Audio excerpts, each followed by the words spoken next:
Jacob Worthington was a man whose life was defined by wealth, power, and an unshakable sense of control. At just 38, he had built a business empire from the ground up, owning several luxury hotels and real estate developments across the United States.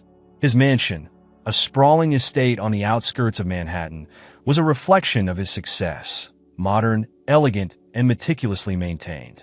But despite all the grandeur, there was an emptiness in Jacob's life that he couldn't quite explain. He had learned to bury it under layers of work and opulence. It was a cold, rainy evening when Jacob's life took an unexpected turn. He had just left a meeting with investors, feeling the usual mix of satisfaction and exhaustion. His driver, Marcus, was navigating through the wet streets of New York when Jacob noticed something unusual. At the corner of a dimly lit street, near an alley, a small figure sat huddled against the cold. "Marcus, stop the car," Jacob ordered, his voice filled with a rare sense of urgency. The car came to a halt, and Jacob stepped out, rain soaking through his tailored suit almost immediately. He approached the figure cautiously, realizing it was a boy, no older than 7 or 8, dressed in tattered clothes, shivering uncontrollably. His hair was matted, and his face was streaked with dirt and tears. "What are you doing out here, kid?" Jacob asked, his voice softer than he intended. The boy looked up at him, eyes wide with a mix of fear and desperation. He didn't say a word, just pulled his knees closer to his chest, as if trying to disappear into the night. "Hey, it's okay. I'm not going to hurt you," Jacob said, kneeling down to the boy's level. "What's your name?" The boy remained silent, his eyes darting around as if expecting someone to come for him. But the street was empty, save for the occasional car passing by. Jacob could see that the boy was terrified and alone. "Do you have anywhere to go?" Jacob pressed gently, but the boy only shook his head, the motion so small it was almost imperceptible. Jacob stood up, his mind racing. He couldn't just leave the boy there. Something inside him, perhaps that long-buried emptiness, compelled him to act. He extended his hand to the boy. "Come with me. I'll help you," he offered. There was a long, tense moment where the boy just stared at Jacob's outstretched hand, uncertainty etched on his young face. Then slowly, almost reluctantly, he reached out and took it. Jacob's grip was firm but reassuring. Back in the car, Marcus glanced in the rearview mirror, surprised but wisely choosing to remain silent. Jacob wrapped the boy in his coat, trying to warm him up as they drove towards the mansion. The boy said nothing the entire ride, his small body trembling despite the warmth. When they arrived at the estate, Jacob led the boy inside. The mansion, with its high ceilings and lavish decor, seemed to overwhelm him. He looked around, wide-eyed, as if he'd stepped into another world. "Let's get you cleaned up and something to eat," Jacob said, signaling to one of his housekeepers who had appeared in the doorway, equally shocked by the unexpected guest. "Prepare a guest room for him," Jacob instructed, "and bring some soup." The boy was taken upstairs, still clutching Jacob's coat as if it were a lifeline. Jacob watched as the housekeeper guided him away, feeling an odd sense of protectiveness he hadn't experienced in years. As the boy disappeared up the grand staircase, Jacob couldn't help but feel that this encounter was far from ordinary. There was something about the boy, something familiar that he couldn't quite place. But for now, the priority was making sure the child was safe and comfortable. Jacob headed to his study, where he planned to make a few calls to find out more about the boy. Who was he? Where had he come from? And why had he been alone on the streets? These questions swirled in Jacob's mind as he poured himself a drink, staring out the window into the dark, rainy night. Little did he know, this boy was about to turn his world upside down in ways he could never have imagined. Jacob didn't sleep much that night. His mind kept circling back to the boy now sleeping in a guest room down the hall. Something about the child's presence stirred emotions in Jacob that he had long since buried. He wasn't the type to take in strays, let alone bring a homeless child into his home. Yet here he was pacing in his study at midnight, wondering what to do next. He finally decided to check on the boy. Walking through the quiet corridors of his mansion, Jacob felt an unfamiliar tension in his chest. The house, usually filled with the soft hum of background music or the distant chatter of his staff, was eerily silent. When he reached the guest room door, He paused, almost hesitant to disturb the fragile peace within. He knocked softly and then opened the door. The room was dimly lit by a bedside lamp, casting a warm glow over the space. The boy was curled up in the enormous bed, the blankets pulled up to his chin, his small face barely visible beneath the layers. He looked so small, so vulnerable in that king-size bed. Jacob approached quietly, careful not to startle him. To his surprise, the boy was awake, his eyes wide open and staring at the ceiling. He didn't react when Jacob sat down in the armchair beside the bed. "You can't sleep either, huh?" Jacob said, trying to keep his voice gentle. The boy slowly turned his head to look at him, but he still didn't say anything. Jacob could see the fear in his eyes, the confusion. It was the look of someone who had been through more than any child should have to endure. "What happened to you, kid?" Jacob asked softly, more to himself than to the boy. "Where are your parents?" At the mention of parents, something flickered in the boy's expression, a flash of pain, of something buried deep. But he quickly looked away, turning his gaze back to the ceiling. Jacob realized he wasn't going to get any answers tonight. "Look, you don't have to talk if you don't want to," Jacob continued, "but you're safe here. No one's going to hurt you." The boy's eyes darted back to Jacob, searching his face for any sign of deceit. Jacob just met his gaze with what he hoped was a reassuring look. After a long moment, the boy nodded slightly, just a small movement, but enough for Jacob to feel a flicker of relief. "Are you hungry?" Jacob asked, remembering he hadn't seen the boy eat since he arrived. "I can have something brought up if you want." The boy hesitated, then nodded again, more decisively this time. Jacob smiled, the first genuine smile he'd felt in what seemed like ages. "Okay, I'll be right back." Jacob left the room and headed downstairs to the kitchen. The house was so quiet that the sound of his footsteps echoed off the marble floors. When he reached the kitchen, he found Mrs. Walsh, the housekeeper, still awake, sipping tea at the counter. "Couldn't sleep?" she asked, raising an eyebrow as Jacob entered. "Neither can he," Jacob replied, gesturing upstairs. "Could you make him something to eat? Maybe some soup, if we have any." Mrs. Walsh nodded, her expression softening. "I'll bring it up to him. Poor thing, must be starving." Jacob watched as she busied herself with the task, her hands moving with practiced efficiency. He felt a strange sense of comfort in the routine, the familiarity of it all. Yet underneath that comfort was a growing unease, a feeling that something was about to change, and he wasn't sure he was ready for it.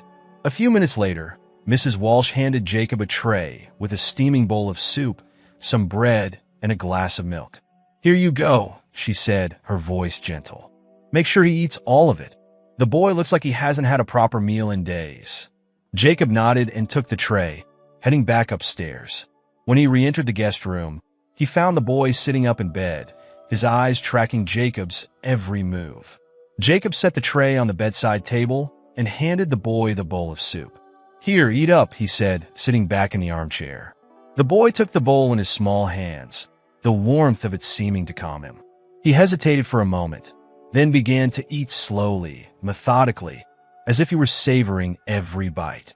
Jacob watched in silence, a strange mix of emotions churning inside him. There was something achingly familiar about the boy, something he couldn't quite place. As the boy finished the soup, Jacob handed him the bread and the glass of milk. The boy accepted them, offering a small, tentative smile. It was the first time Jacob had seen any hint of joy on his face. "What's your name?" Jacob asked gently, hoping the boy might finally speak. The boy looked at him, hesitated, and then whispered, "Ethan." Jacob's heart skipped a beat. The name echoed in his mind, stirring memories he hadn't allowed himself to think about in years. There was something haunting about the way the boy said it, as if the name itself carried the weight of 1,000 unspoken words. "Ethan," Jacob repeated, trying to keep his voice steady. "That's a good name." Ethan just nodded, his expression unreadable. Jacob wanted to ask him more, but he could see that the boy was exhausted, his eyelids drooping despite his best efforts to stay awake. "You should get some rest now," Jacob said softly, taking the empty bowl from Ethan's hands. "We'll talk more in the morning, okay?" Ethan nodded again, lying back down and pulling the blankets up to his chin. Jacob stood up, feeling an inexplicable urge to reach out and comfort the boy, but he held back, unsure of what to do. "Good night, Ethan," he said quietly as he turned to leave the room. As Jacob closed the door behind him, he couldn't shake the feeling that this was just the beginning of something much bigger, something he wasn't prepared for. But for now, all he could do was make sure Ethan was safe, and hope that the morning would bring answers to the questions that were starting to consume him. The morning sun streamed through the curtains of Jacob's bedroom, casting a warm glow across the luxurious space. But Jacob had been awake for hours, lying in bed with his mind racing. He couldn't stop thinking about Ethan, the boy who had somehow ended up in his home and in his thoughts. The name Ethan had triggered something deep within him, stirring memories he had long buried. After tossing and turning, Jacob finally decided to get up. He needed to see Ethan to figure out what it was about the boy that felt so familiar.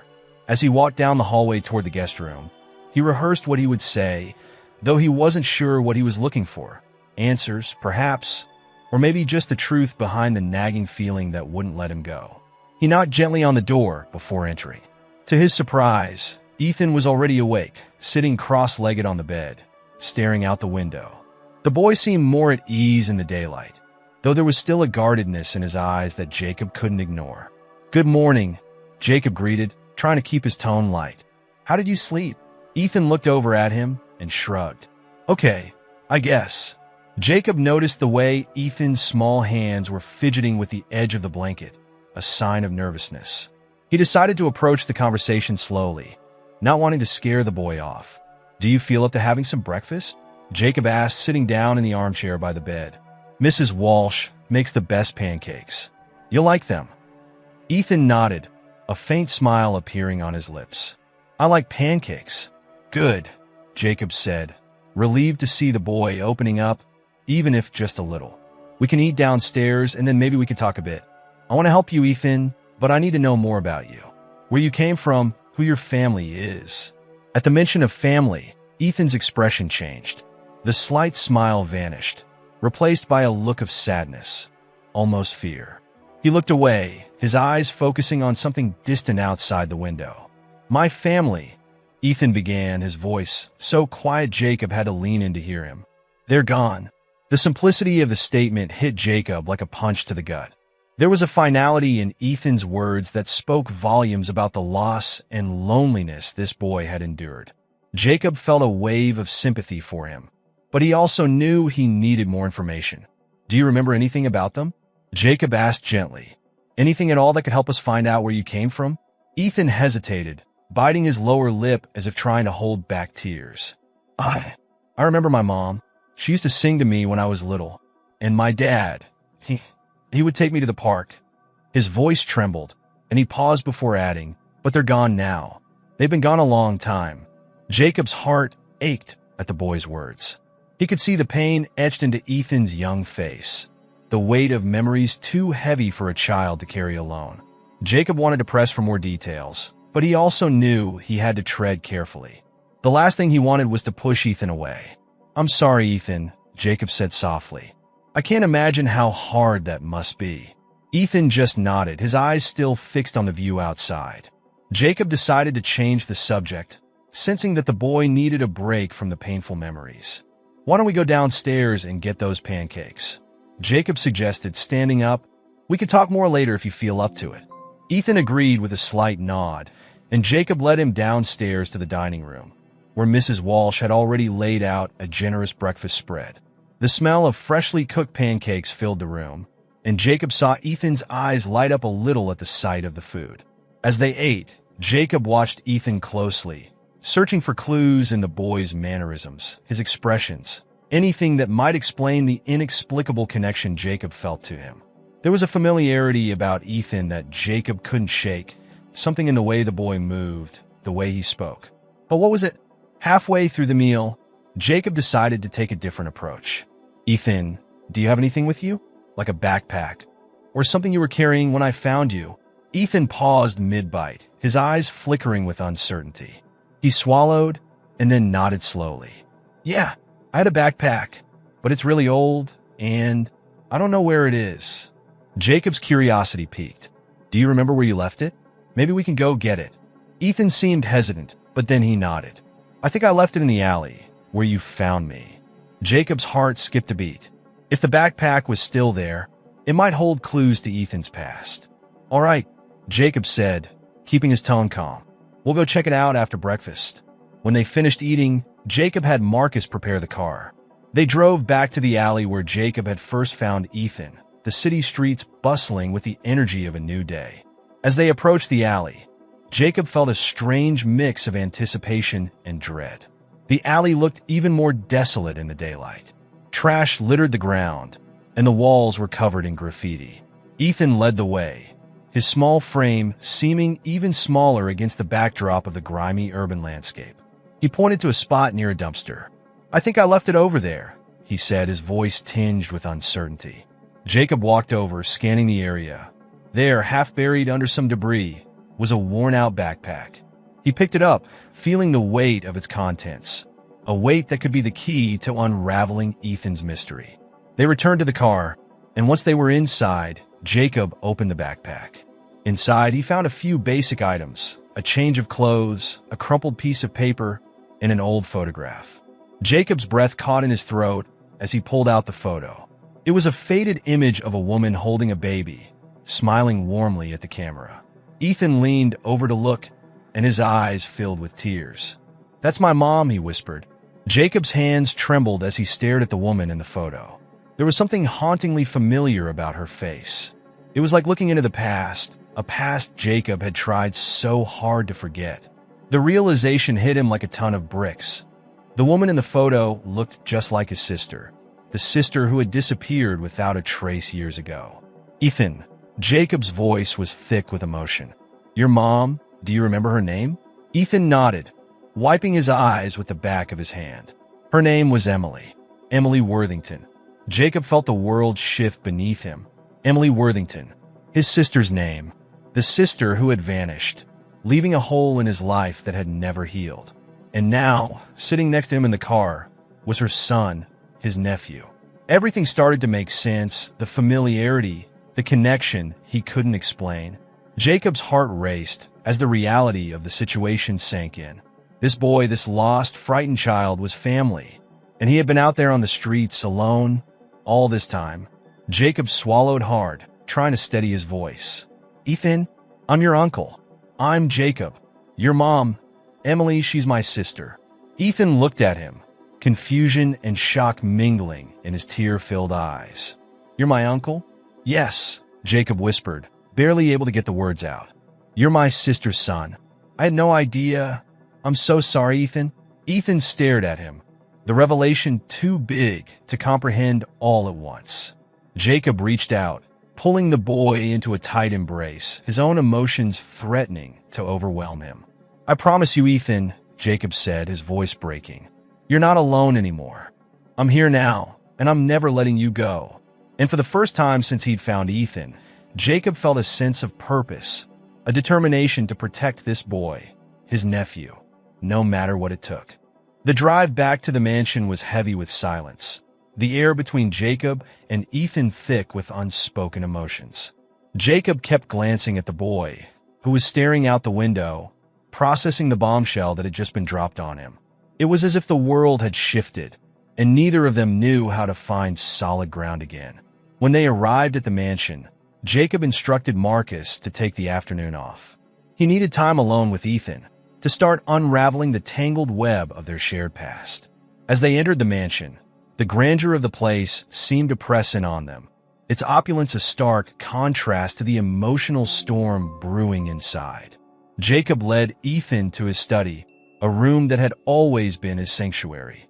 The walls were lined with bookshelves, filled with volumes that had once provided Jacob with an escape from the burdens of his life. But today, there would be no escape. Today, he had to face the truth head-on. Ethan hesitated at the doorway, his small frame dwarfed by the massive oak door. Jacob turned to him, offering a reassuring smile. Come on in, Ethan. We need to talk. Ethan entered slowly, his eyes darting around the room, as if searching for something familiar, something to anchor him in this strange, new reality. Jacob gestured for him to sit on the leather sofa, and Ethan obeyed, sinking into the soft cushions. Jacob sat across from him, feeling the weight of the moment pressing down on him. "Ethan," Jacob began, his voice steady but tinged with emotion. "I know this is a lot to take in. Finding out you have an uncle you never knew about. It's overwhelming. But I need you to understand that I didn't know about you. If I had, I would have found you sooner." Ethan nodded, his eyes filled with a mixture of confusion and curiosity. "I don't remember much," he admitted, his voice barely above a whisper. "Just bits and pieces like my mom's smile and the way she used to sing to me at night. But I don't remember you." Jacob's heart ached at the boy's words. How could he explain the years of pain, the unanswered questions, the desperate search for his sister that had led to nothing? He had thought she was lost forever, and now, here was her son, alive and in need of answers. "You wouldn't remember me," Jacob said gently. "You were just a baby when your mom disappeared. I didn't even know she had a child until today." Ethan looked down at his hands, fiddling with the hem of his shirt. What happened to her? Why did she leave? The question hung in the air like a heavy cloud, one that Jacob had dreaded ever since he realized who Ethan was. He took a deep breath, steeling himself for the truth. "Your mom? Emily," Jacob began, choosing his words carefully. "She was my younger sister. We were very close growing up, but when she was in her early 20s, something changed. She started acting differently, keeping secrets. I knew something was wrong, but she wouldn't tell me what it was." Jacob paused, the memories flooding back like a torrent. He could still see Emily's face, the way she had smiled through the pain, hiding whatever darkness had entered her life. "One day, she just disappeared," Jacob continued, his voice thick with emotion. "No warning, no goodbye. I searched for her everywhere, hired private investigators, talked to everyone she knew. But it was like she vanished into thin air." Ethan looked up at Jacob, his eyes wide with a mixture of fear and hope. "Did you ever find her?" Jacob shook his head, the bitterness of failure still sharp after all these years. "No, Ethan, I never found her. But now I think I know why." Ethan leaned forward, his young face etched with a seriousness that seemed out of place for a boy his age. "Why?" he asked, his voice trembling. Jacob swallowed hard, forcing himself to continue. "I think she was running from someone, and I think she was trying to protect you." The realization hit Ethan like a physical blow. He sank back into the sofa, his eyes brimming with tears. "She was protecting me," he whispered, as if the idea was too much to comprehend. Jacob nodded, his own emotions threatening to overwhelm him. "Yes, Ethan, she must have been. I don't know the details yet, but I promise you we'll find out. I'll do whatever it takes to get to the bottom of this." Ethan wiped his eyes with the back of his hand, trying to be brave. Do you think she's still alive?" The question hung in the air, heavy with hope and dread. Jacob wished he could give Ethan the answer he so desperately wanted, but he knew better than to offer false hope. "I don't know, Ethan," Jacob said honestly, "but I'm going to find out, and if she is, we'll bring her back." Ethan nodded, his face a mixture of resolve and fear. He had lost so much already, and the possibility of losing more was almost too much to bear. But he trusted Jacob, his uncle, the man who had found him when he was lost and alone. If anyone could find the truth, it was him. As they sat in the quiet of the study, Jacob felt a determination unlike anything he had ever experienced before. He had spent years building his empire, thinking that wealth and success were the only things that mattered. But now, with Ethan in his life, everything had changed. Jacob knew that the road ahead would be difficult, filled with challenges and dangers he couldn't yet foresee. But he also knew that he couldn't turn back. He had found Ethan, his nephew, his family, and he wasn't about to lose him again. "We'll figure this out together," Jacob said, reaching out to place a reassuring hand on Ethan's shoulder. "You're not alone anymore, Ethan. You have me, and I promise I'll take care of you." Ethan looked up at Jacob, his eyes filled with a mixture of gratitude and something else, something Jacob hadn't seen in him before. It was a glimmer of hope, fragile and tentative, but they're all the same. "Thank you, Uncle Jacob," Ethan said softly, his voice barely above a whisper. Jacob smiled, his heart swelling with a protectiveness he had never felt before. You're welcome, Ethan. Now, let's start finding some answers. And with that, Jacob knew there was no turning back. The journey ahead would be long and fraught with uncertainty, but he would face it head-on, for Ethan's sake and for Emily's. He owed it to both of them to uncover the truth, no matter how dark or dangerous it might be. And he would stop at nothing to bring them both back where they belonged, safe and together. The next few days were a whirlwind of emotions and revelations for both Jacob and Ethan. Jacob had never imagined that his life would take such a drastic turn. Just a week ago, he was a wealthy, driven man with a singular focus on his business empire. Now, he was consumed by the need to uncover the truth about his sister's disappearance and the circumstances that had led to Ethan ending up alone on the streets. Jacob began his search by contacting the private investigator he had hired years ago to find Emily. The man, a seasoned professional named Frank Harrington, had exhausted every lead back then, but Jacob hoped that new technology and fresh eyes might bring something to light. Frank met Jacob at the mansion the following morning. His gray hair and worn face reflected the years he had spent chasing down the most elusive of leads, but his eyes still held a sharpness that spoke of his determination. "Jacob," Frank greeted with a firm handshake. "It's been a long time. I never expected to be back here under these circumstances." "Neither did I," Jacob admitted, leading Frank into the study where Ethan sat waiting. "But things have changed. I found my sister's son, Frank. This is Ethan." Frank's eyes widened in surprise as he looked at the boy. "Emily's son?" he asked, astonishment clear in his voice. "I had no idea she had a child." "Neither did I," Jacob said, his voice tight with the weight of the revelation. "But now that we know, I need your help more than ever. We need to find out what happened to Emily, and if she's still out there." Frank nodded, his demeanor turning serious. "I'll do everything I can, Jacob, but I have to be honest with you. It's going to be difficult. It's been years since she disappeared, and if she was hiding from someone, well, that could mean anything." "I know it won't be easy," Jacob replied, his determination unwavering. "But we have to try. I owe it to Ethan and to Emily." Frank agreed and wasted no time getting started. He had a list of contacts, places to start looking, and a plan to dig deeper into Emily's past than he ever had before. As Frank got to work, Jacob turned his attention back to Ethan, who was quietly observing the exchange. "How are you holding up, buddy?" Jacob asked, sitting down beside Ethan. Ethan shrugged, a small, unsure smile on his face.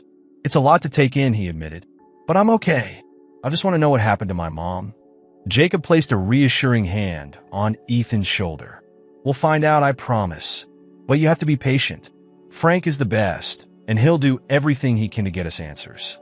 Ethan nodded, though Jacob could see the anxiety in his eyes. It was clear that the boy was struggling to process everything that was happening, but Jacob was determined to help him through it. Over the next few days, Frank's investigation began to uncover pieces of a puzzle that had long been hidden. He found records of Emily's last known whereabouts, including a small apartment she had rented under a false name in a rough neighborhood on the outskirts of the city. It was the first real lead they had in years. Jacob and Frank decided to visit the apartment together, hoping to find something, anything, that might give them more insight into Emily's life before she vanished. They didn't bring Ethan along, not wanting to expose him to the darker side of his mother's past. When they arrived at the apartment building, Jacob felt a chill run down his spine.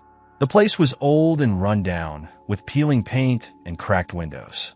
It was hard to imagine his sister, who had once been full of life and ambition, living in such a desolate place. But Jacob knew better than to judge by appearances. Emily had clearly been hiding, and this was where she had chosen to disappear. They knocked on the door of the apartment, but there was no answer. Frank used his connections to gain access to the apartment, and they entered cautiously. The inside was as dreary as the exterior, with bare walls and minimal furniture. It was clear that whoever had lived here had left in a hurry. Jacob's heart sank as he looked around the empty room. There were no personal items, no photos, nothing that indicated who had lived here, except for one thing. On the kitchen counter, beneath a thin layer of dust, was an old, worn notebook. Jacob picked it up, his hands trembling slightly as he opened it. The pages were filled with scribbled notes, some of them crossed out, others written hastily as if in a moment of panic. There were lists of places, names that Jacob didn't recognize, and one name that was repeated over and over: Jonathan. "Frank, look at this," Jacob said, his voice tight with tension as he handed the notebook to the investigator. Frank took the notebook, scanning the pages quickly. "Jonathan," he muttered, flipping through the pages. "This name keeps coming up. Whoever he is, he was important to Emily. But who is he?" Jacob's mind raced as he tried to recall anyone by that name from Emily's past, but nothing came to him. "I don't know," he admitted. "But if she mentioned him this many times, he must be connected to whatever she was running from." Frank nodded, closing the notebook with a decisive snap. "I'll look into it. This could be the lead we've been waiting for." As they left the apartment, Jacob's thoughts were consumed by the name Jonathan. Who was this man, and how did he fit into Emily's life? More importantly, could he still be out there, the key to finding out what had happened to her? That evening, back at the mansion, Jacob sat with Ethan in the living room. They had been spending a lot of time together, growing closer as they navigated this new reality. Jacob had been careful to shield Ethan from the more distressing details of the investigation, but he knew he couldn't keep everything from the boy. "Ethan," Jacob began gently, "we found something at the apartment your mom used to live in. A notebook with some notes she left behind." Ethan looked up at him, his eyes filled with a mixture of hope and fear. "Did it say where she is?" Jacob shook his head, his heart aching for the boy. "Not exactly, but it mentioned someone named Jonathan. We don't know who he is yet, but Frank is going to find out." Ethan frowned, trying to make sense of the information. "Jonathan? I don't remember anyone by that name." "That's okay," Jacob reassured him. "We'll figure it out together. This is just the first step." Ethan nodded, his small hands clenched in a fist on his lap. "I just want to know the truth," he whispered, his voice trembling. "I know," Jacob said, his voice thick with emotion. "And we will. I promise you, Ethan, we'll find out what happened to your mom, and we'll make sure you're safe." As they sat together in the quiet of the mansion, Jacob realized that this journey was only just beginning. The discovery of the notebook had opened up a new path, one that might finally lead them to the answers they sought. But with every step forward, Jacob knew they were also stepping into dangerous territory that could reveal dark truths he wasn't sure he was ready to face. But for Ethan's sake, and for the memory of his sister, Jacob knew he had to keep going, no matter what they uncovered along the way. He wasn't just fighting for answers. He was fighting for family, for the only family he had left. And he would stop at nothing to bring them both the peace they deserved. Days turned into a week, and the investigation into Emily's disappearance grew more intense with each passing day. Frank Harrington was relentless, diving deep into old records, re-interviewing people who had known Emily, and following every lead, no matter how small. The name Jonathan was at the center of it all, a shadowy figure whose identity remained elusive. Jacob spent every spare moment with Ethan, trying to create a sense of normalcy amid the chaos. They developed a routine: breakfast together, homeschooling sessions with a private tutor, and evenings spent playing chess or watching movies. But beneath the surface, both of them were on edge, waiting for the next piece of the puzzle to fall into place. One evening, as the sun dipped below the horizon, Jacob's phone buzzed with an incoming call. He glanced at the screen and saw Frank's name. His heart skipped a beat as he answered. "Frank, what did you find?" Jacob asked, his voice tense with anticipation. "I've got something, Jacob," Frank replied, his tone serious. "I tracked down Jonathan. His full name is Jonathan Reed, and he has a history, one that might explain everything." Jacob's breath caught in his throat. "Who is he?" Frank hesitated before answering, as if weighing how much to reveal. Jonathan Reed is a name that came up in connection with a criminal organization about a decade ago. He was involved in some very shady dealings, money laundering, fraud, and most notably human trafficking. He was never convicted, but he's been on law enforcement's radar for years. Jacob felt a cold shiver run down his spine. The words human trafficking echoed in his mind, filling him with dread. "Do you think he had something to do with Emily's disappearance?" "It's possible," Frank replied. We're still piecing it together, but it looks like Emily might have gotten involved with him, willingly or not. If she was trying to protect Ethan, it would make sense that she went underground. She might have been running from him. Jacob's mind raced, trying to process the information. The idea that his sister had been caught up in something so dark, so dangerous, was almost too much to bear. But it also made sense. It explained why she had vanished, why she had hidden Ethan from the world. "Where is he now?" Jacob asked, his voice tight with tension. "That's the tricky part," Frank admitted. "Jonathan's gone off the grid. He's a ghost, living under the radar. But I've got a few leads on people who might know where he is. I'm following up on them now." Jacob clenched his fist, a surge of anger and determination rising within him. "We have to find him, Frank. If he's responsible for what happened to Emily, we need to bring him to justice. And if there's any chance she's still alive—" "I understand, Jacob," Frank said, his voice firm. "I'll keep you updated. But be careful. If Jonathan Reed is as dangerous as he seems, we're dealing with a very serious threat." After the call ended, Jacob sat in silence, his mind racing with the implications of what Frank had discovered. He had always known that Emily's disappearance was more than a simple case of a runaway, but he hadn't expected it to be tied to something so sinister. The thought of his sister being trapped in a world of crime and danger, possibly even now, made his blood run cold. Just then, Ethan appeared in the doorway, his small figure silhouetted against the dim light of the hallway. He had been watching Jacob closely over the past few days, sensing that something was happening, even if he didn't know all the details. "Uncle Jacob," Ethan said softly, "did you find out anything about my mom?" Jacob looked at Ethan, the boy's wide eyes full of hope and fear. He wanted to shield Ethan from the worst of it, but he also knew that keeping him in the dark wasn't fair. Ethan had a right to know what was happening. He was the reason they were fighting so hard for answers. "We found out a little more," Jacob said, his voice gentle. "There's a man named Jonathan Reed. We think he might have been involved in what happened to your mom." Ethan's brow furrowed in confusion. "Involved how?" Jacob hesitated, searching for the right words. "Jonathan Reed is a bad man, Ethan. He's been involved in some dangerous things, and we think your mom might have been trying to get away from him." Ethan's eyes widened, and Jacob could see the fear creeping into his expression.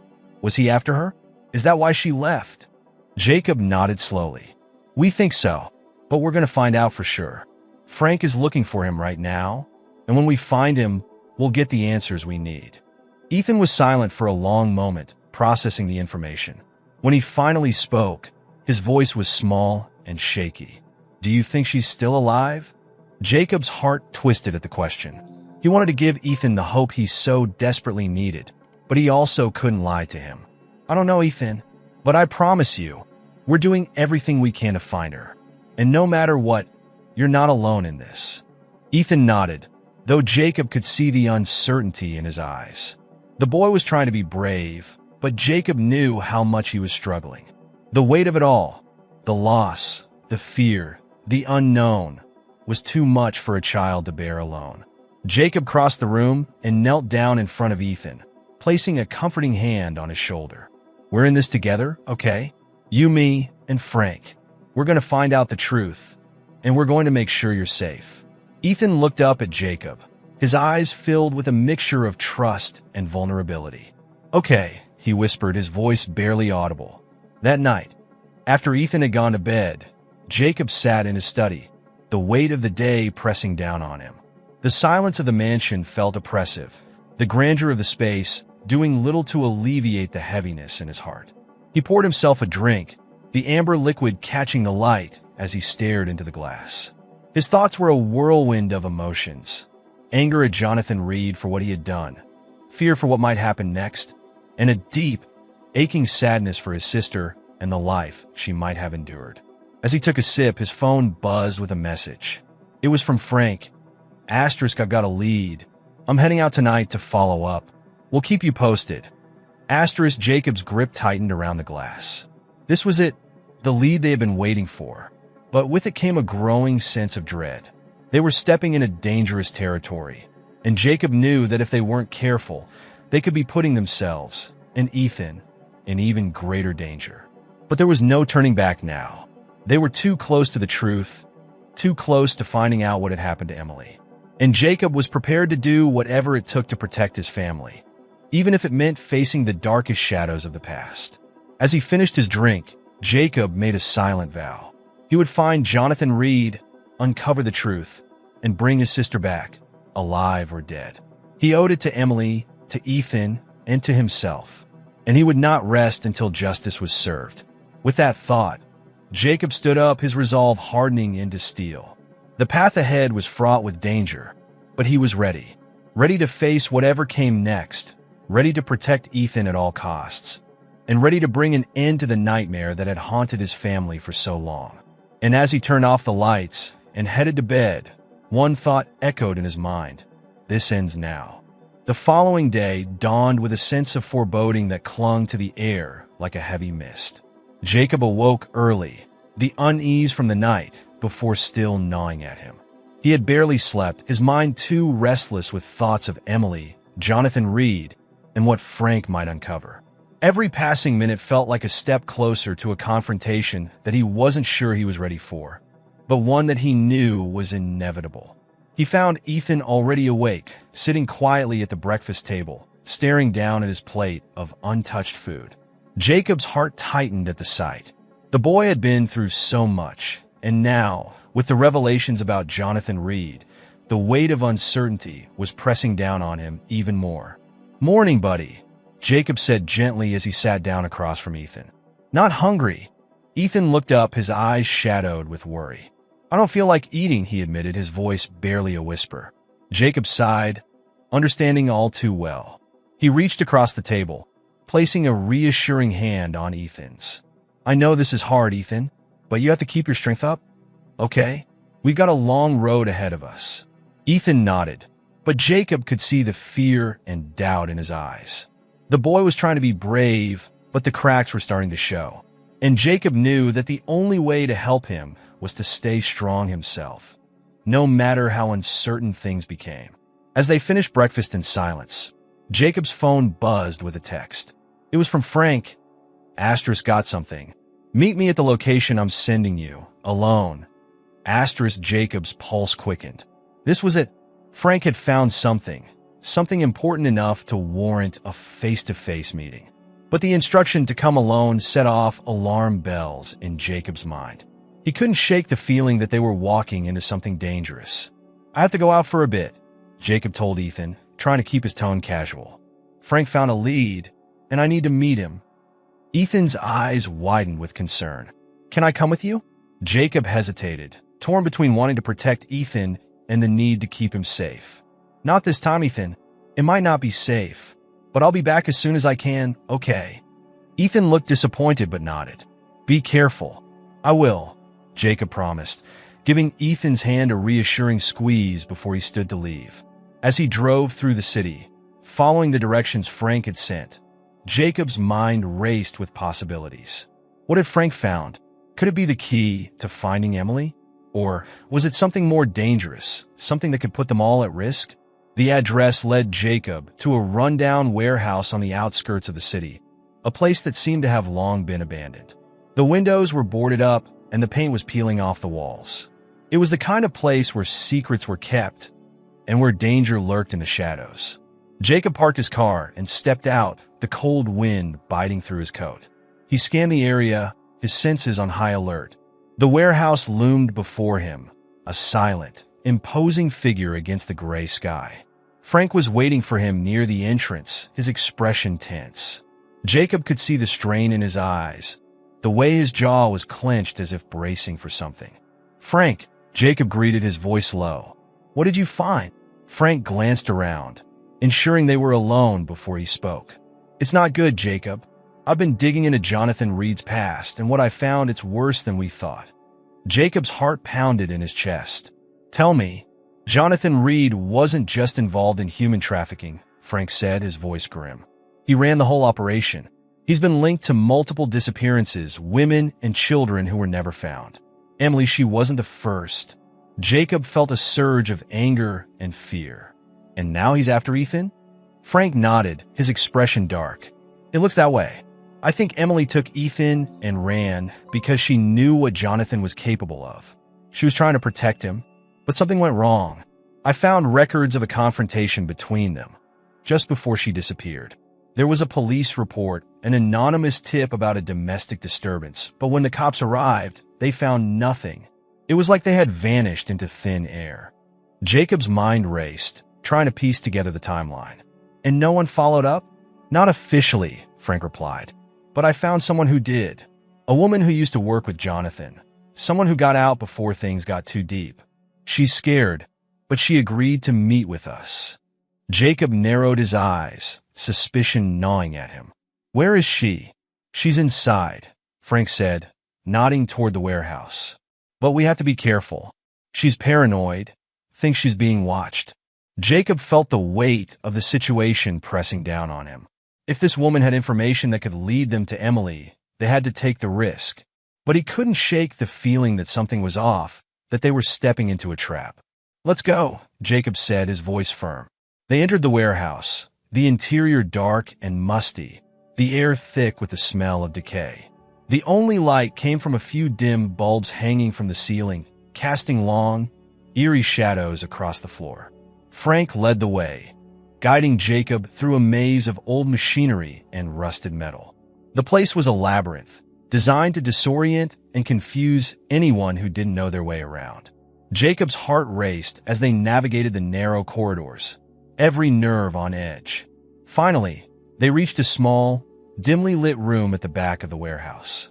A woman was sitting in a chair, her face hidden in the shadows. She was thin, her hair disheveled, and her hands trembled as she fidgeted with the hem of her coat. This is Maria, Frank introduced, his voice soft. She used to work for Jonathan.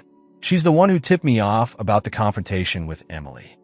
Jacob stepped forward, his gaze fixed on the woman. Maria, I'm Jacob Worthington.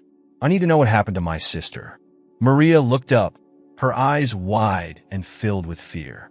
I don't know everything, she stammered, her voice shaking. But I know enough to tell you that you're in danger.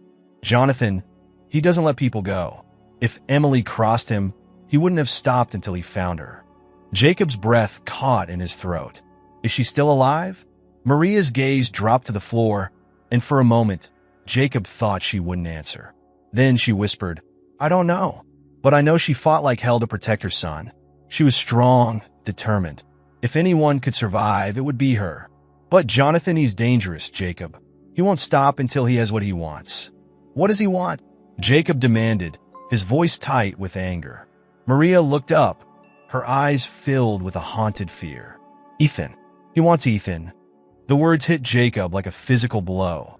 He had suspected as much, but hearing it confirmed was a nightmare brought to life. Jonathan Reed wanted Ethan, and if he was as dangerous as Maria said, then Ethan's life was in grave danger. Jacob felt a surge of protectiveness, his resolve hardening. He's not going to get him, he said, his voice low and fierce. I'll make sure of that. Maria's eyes flickered with a mixture of fear and hope. You have to be careful, Jacob. Jonathan has eyes everywhere. If he knows you're looking for him, he'll come after you. Jacob's mind raced, the weight of the situation pressing down on him. He had to protect Ethan at all costs, but he also had to find Jonathan and put an end to this nightmare. Do you know where he is? Jacob asked, his voice calm but urgent. Maria shook her head, her expression pained. No, he moves around a lot, never stays in one place for long. But there's a man, one of his old associates. He might know where Jonathan is hiding. I can give you his name. Jacob's heart pounded as he realized this might be their only lead. Tell me, he urged. Maria hesitated for a moment, then whispered, his name is Vincent Marino. He's a low-level thug, but he knows things. If anyone can lead you to Jonathan, it's him. Jacob nodded, determination burning in his chest. He had a name, a lead. It wasn't much, but it was a start. He would find Vincent Marino, and through him, he would find Jonathan Reed. And when he did, he would end this once and for all. Thank you, Maria, Jacob said, his voice steady. You've done the right thing. Maria looked up at him, her eyes filled with desperation. Please, Jacob, be careful. Jonathan, he's not like other men. He's ruthless, and he won't hesitate to kill to get what he wants. Jacob nodded, his jaw set with resolve. I know, but I'm not going to let him hurt Ethan or anyone else. As they left the warehouse, Jacob's mind was already racing with plans. He needed to find Vincent Marino and fast. Time was running out, and the longer they waited, the greater the risk to Ethan and to Emily if she was still alive. But one thing was certain: Jacob wasn't going to let Jonathan Reed win.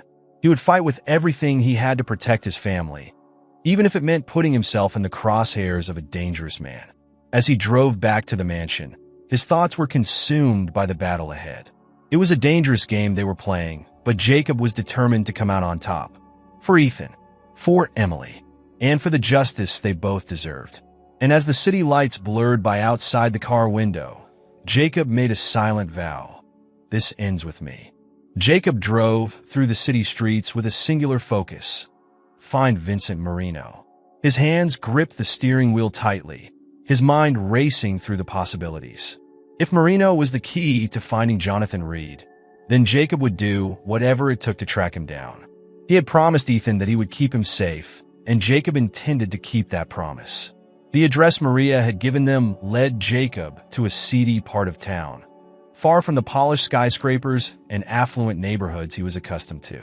This was a place where the rules were different, where danger lurked in every shadow.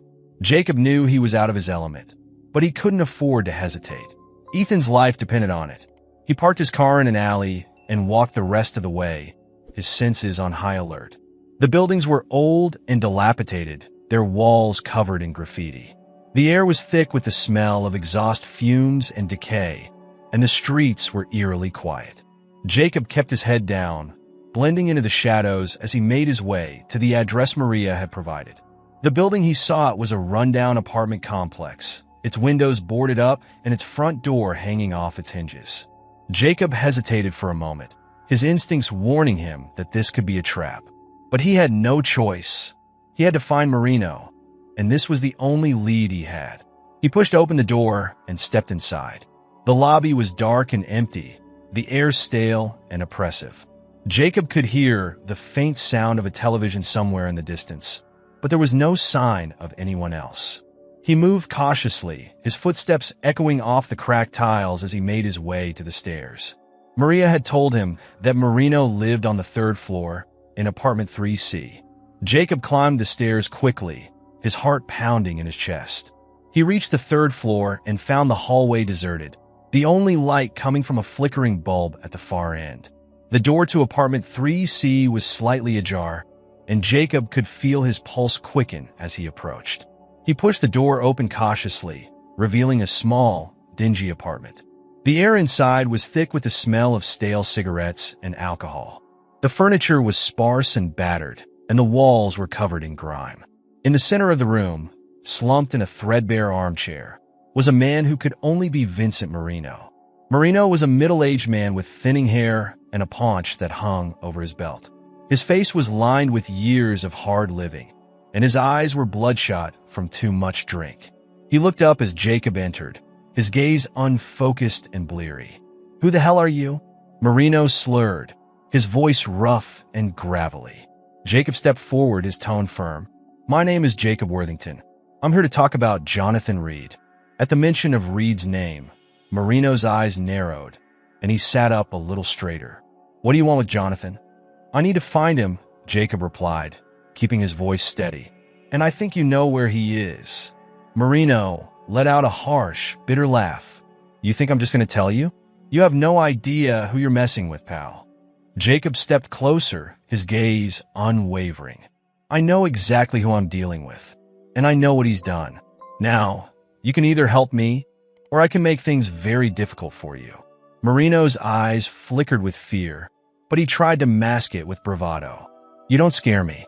You think you could just walk in here and demand answers? You're out of your league."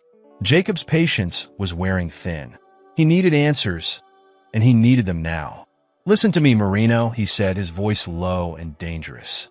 "Jonathan Reed is after my nephew, and if you don't help me, I'll make sure every law enforcement agency in this city knows exactly where to find you.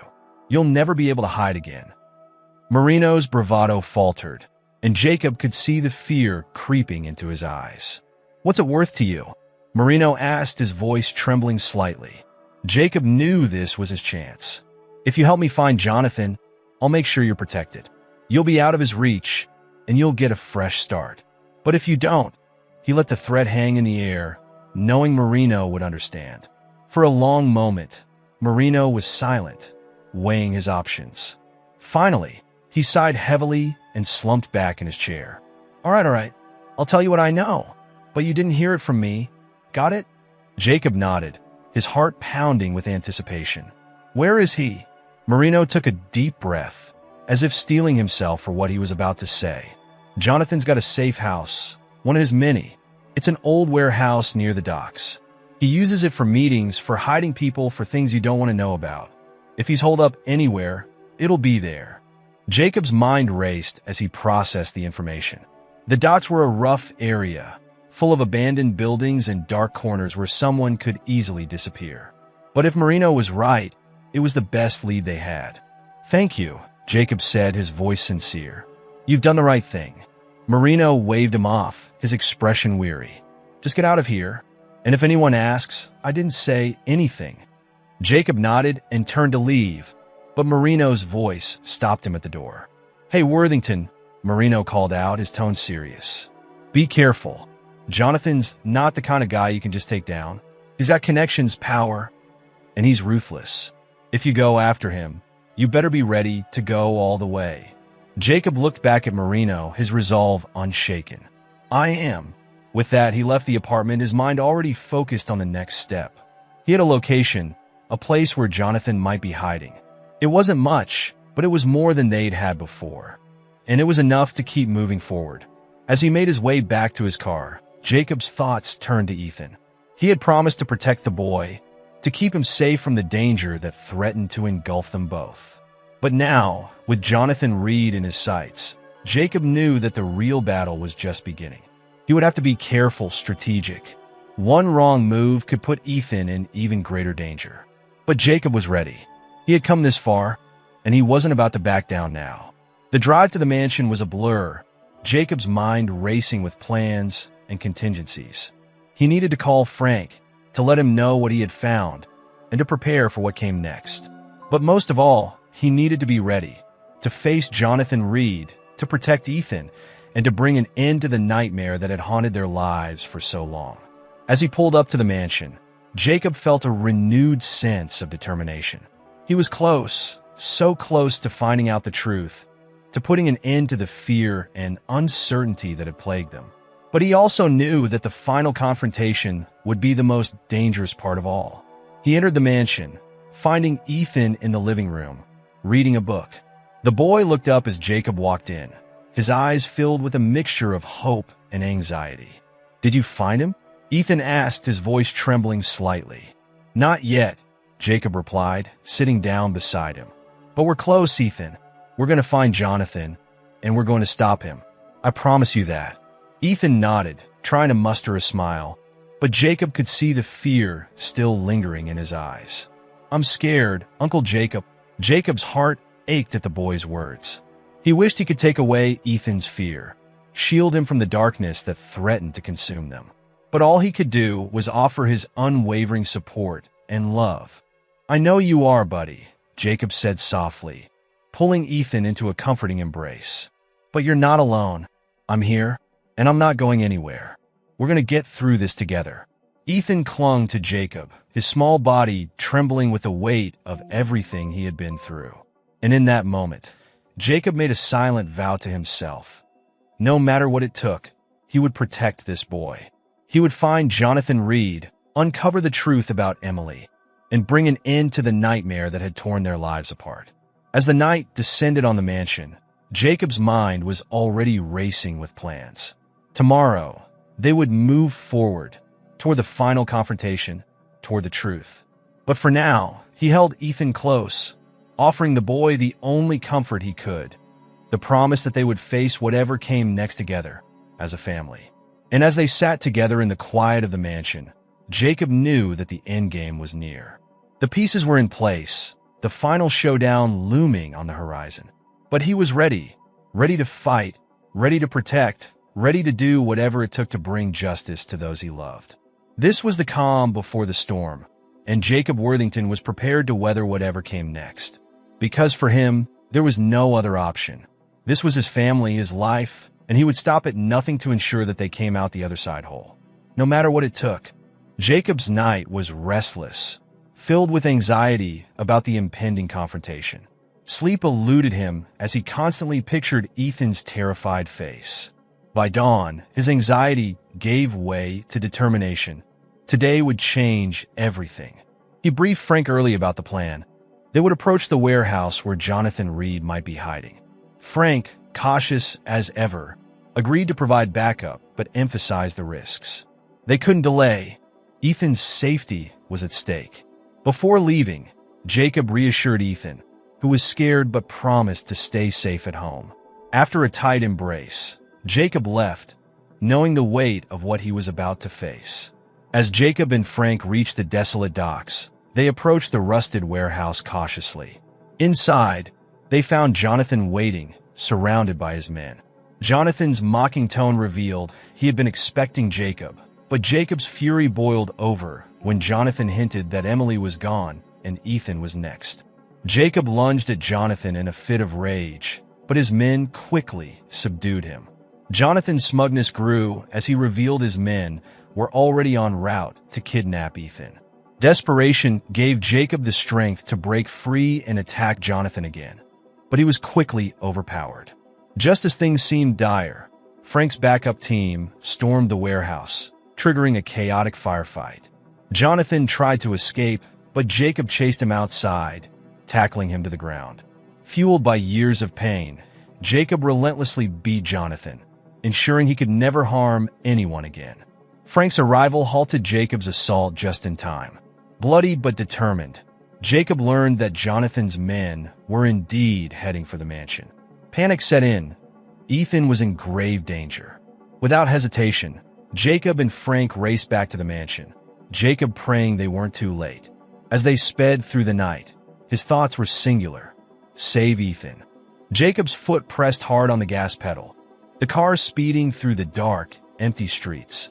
Frank sat beside him, coordinating with the backup team through the radio. The urgency in the air was palpable, every second ticking by with the weight of a ticking bomb. They had to reach the mansion before Jonathan's men did, before they could take Ethan. Jacob's mind was a storm of fear and determination. He couldn't lose Ethan, not after everything they'd been through.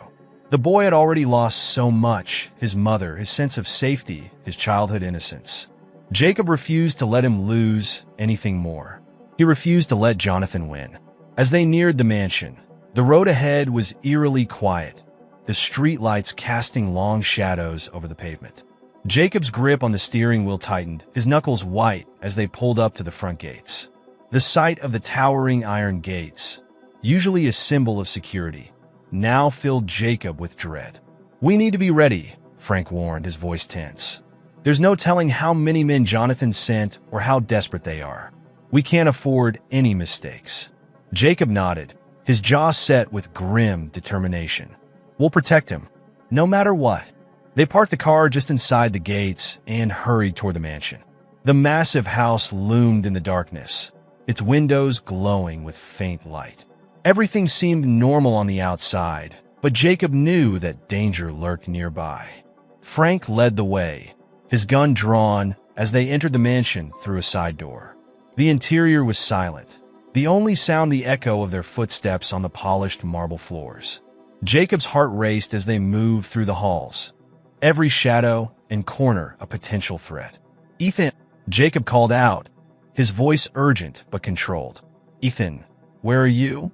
There was no response, only the oppressive silence of the mansion. Jacob's pulse quickened, his mind racing with worst-case scenarios. What if they were already too late? What if Jonathan's men had already? A sudden noise shattered the silence, a loud crash from upstairs.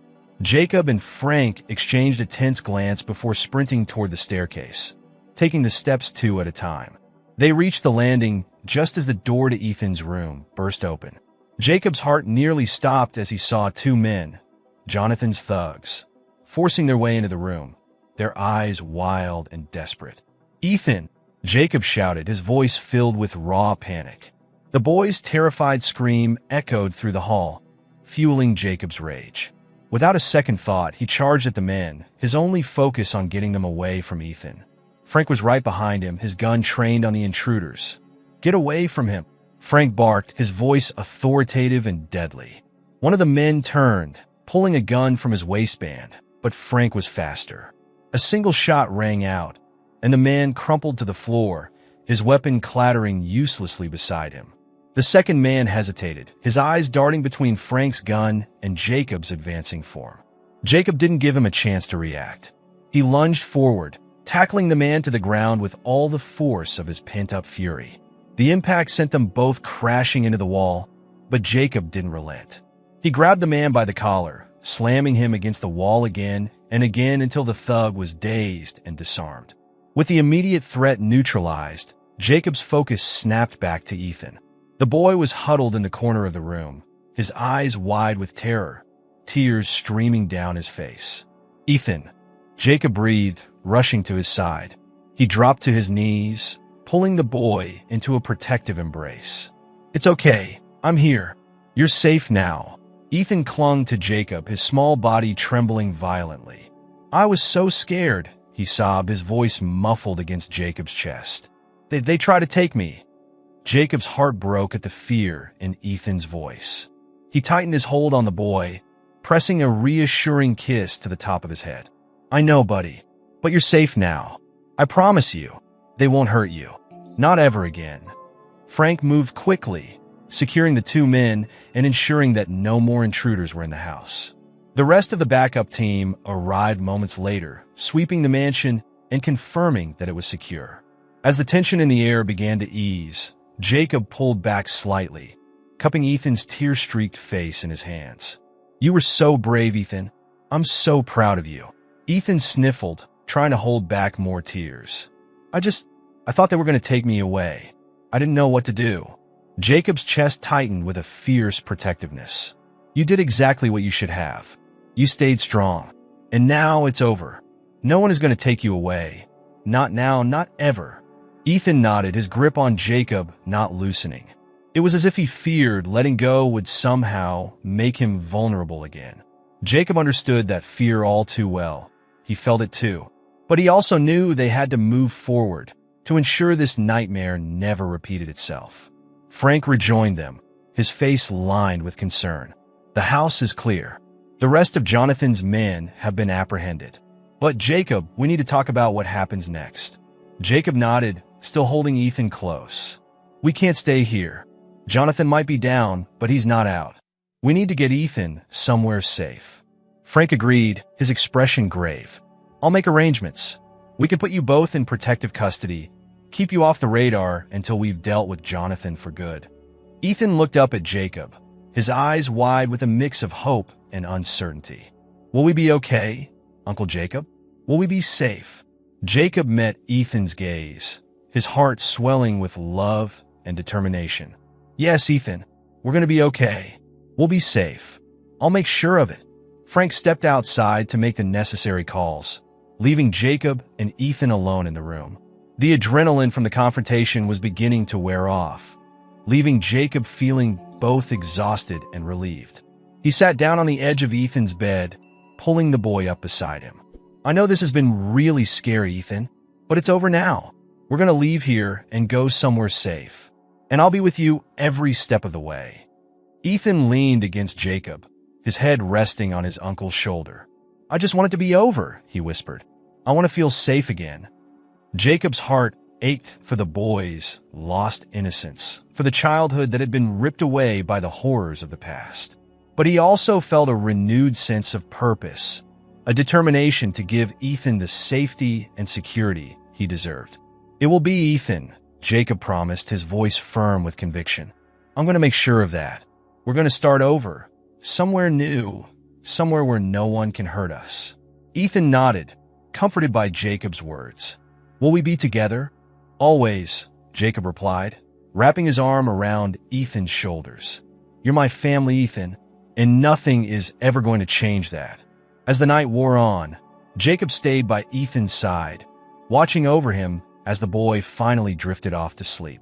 The mansion, once a symbol of wealth and power, now felt like a prison, one that they would soon leave behind. There was a future waiting for them, one where they could be free from the shadows of the past. And as Jacob sat there in the quiet room, listening to the soft sounds of Ethan's breathing, he knew that he had made the right choice. Family was what mattered most, and he would do whatever it took to protect it. When Frank returned, he found Jacob still sitting by Ethan's side, a look of calm resolve on his face. "Everything's set," Frank said quietly. "We'll move out first thing in the morning." Jacob nodded, his gaze never leaving Ethan's peaceful face. "Thank you, Frank, for everything." Frank offered a small, understanding smile. "Just doing my job." "And Jacob, you did good tonight. You kept your promise." Jacob's chest tightened with emotion. "I did, and I'll keep doing it, for as long as it takes." With that, Frank left them to rest, knowing that the road ahead would be long and challenging, but also filled with hope. As the first light of dawn began to filter through the windows, Jacob finally allowed himself to relax, his head resting against the headboard as he closed his eyes. He knew there were battles yet to be fought, but for now, they were safe. And that was enough. For now.